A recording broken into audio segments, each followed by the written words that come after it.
Oui, d'abord, c'est important le thème que nous avons aujourd'hui dans le cadre de ce séminaire de l'ONIDI, qui est la structure des Nations Unies pour le développement industriel. Ce thème de l'innovation pour les emplois est extrêmement important. Et c'est pour cette raison-là que je tenais à être ici et parler aussi de l'exemple de Sandiara. Je disais tout à l'heure que l'Afrique doit faire maintenant sa révolution industrielle.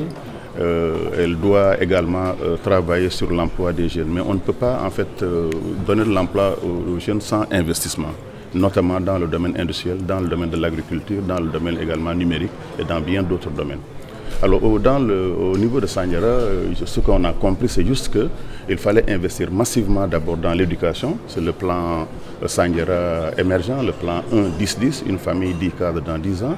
Et pour faire cela, il n'y a pas de secret, il fallait créer une zone industrielle d'abord, qui s'est transformée en zone économique spéciale et qui aujourd'hui a à peu près une quinzaine d'usines, a créé à peu près 2000 à 3000 emplois à côté de l'agropole.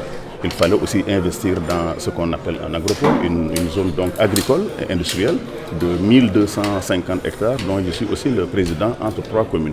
Là aussi, l'objectif, c'est de développer l'agro-business, la culture industrielle des plantes et justement l'élevage industriel.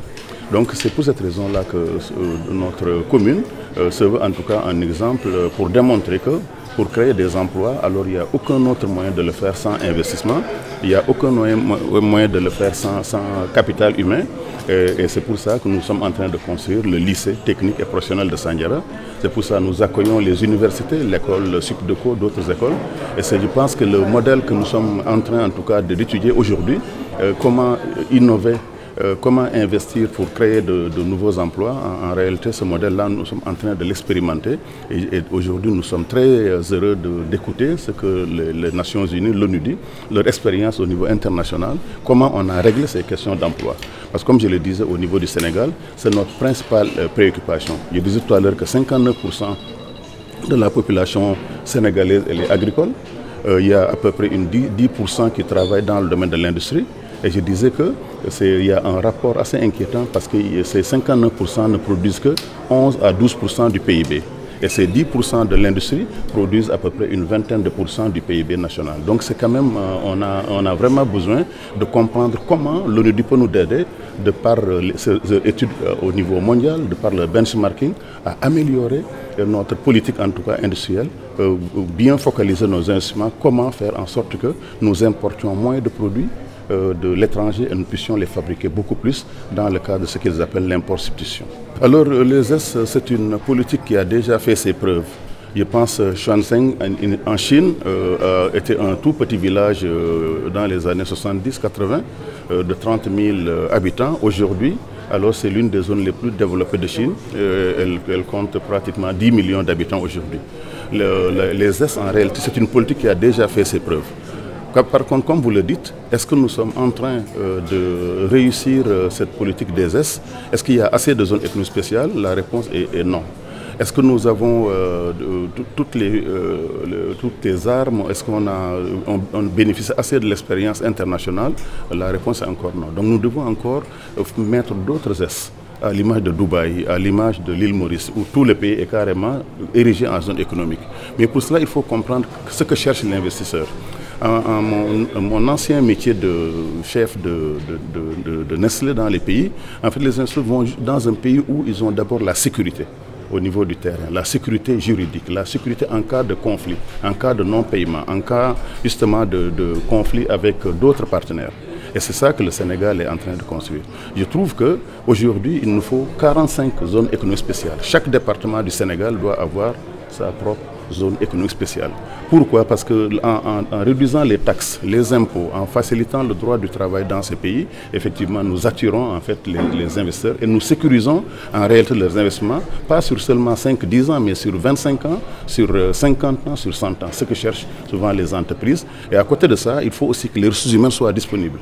Tant qu'il n'y a pas assez de techniciens électriques, les techniciens de train, les techniciens réparateurs dans différents domaines, d'ingénieurs, alors les entreprises aussi voient que le pays n'est pas compétitif pour cela. Et enfin, c'est la question de l'énergie.